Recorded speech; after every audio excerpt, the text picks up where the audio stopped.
Bonjour à toutes les Maghrébines, bonjour à tous les Maghrébins. Je suis ravi de passer en revue avec vous les titres de la presse marocaine, algérienne et tunisienne. On commence par la presse marocaine et Al-Awwal.com qui affirme qu'entre le ministre d'État chargé des droits de l'homme Mustafa Ramid et le ministre des Habous Ahmed Tawfiq, rien ne va plus. Dans une rencontre avec des journalistes et des ONG des droits de l'homme, Ramid a déclaré ne pas être d'accord avec le contenu du prêche du vendredi qui a été interrompu par Nasser Zefzafi, rapporte Al-Awwal, affirmant que ce prêche était inutile. Le ministre d'État aux droits de l'homme a cependant jugé inacceptable sur le plan légal et religieux le comportement de Nasser Zefzafi qui a interrompu le prêche, poursuit Al-Awwal.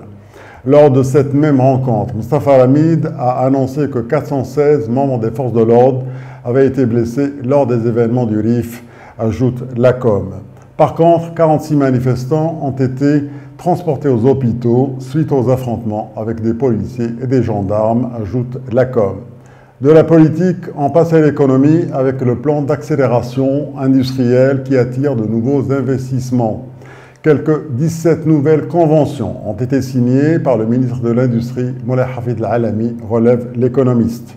Au total, ces conventions vont mobiliser des investissements de l'ordre de 2,4 milliards de dirhams, avec à la clé la création de plus de 14 000 emplois.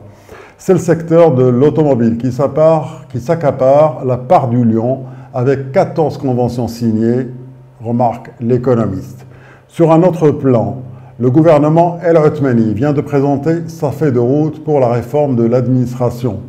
Une charte d'accueil et un cadre référentiel unifié dans les services publics sont en cours d'élaboration, affirme aujourd'hui le Maroc.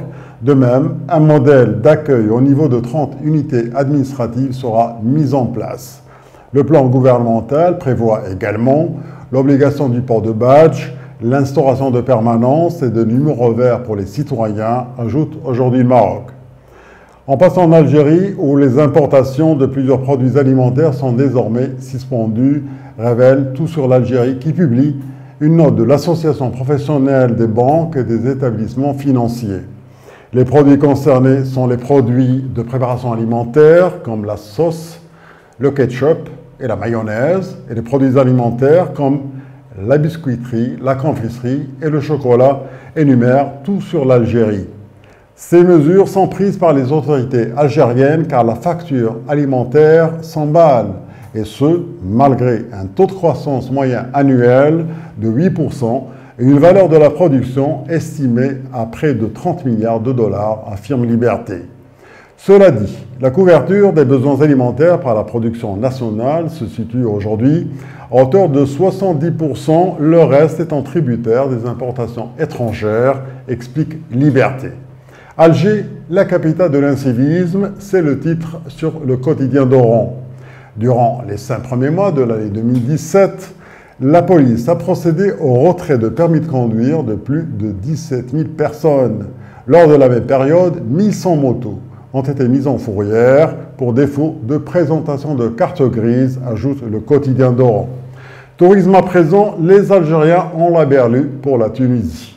Près de 250 000 touristes algériens se sont en effet rendus en 5 jours seulement dans le pays du jasmin, annonce Chourouk. Du 26 au 30 juin, 137 000 Algériens ont traversé quotidiennement la frontière vers le pays voisin, renchérit Chourouk. En Tunisie, la lutte contre la corruption lancée par le gouvernement il y a quelques semaines se durcit.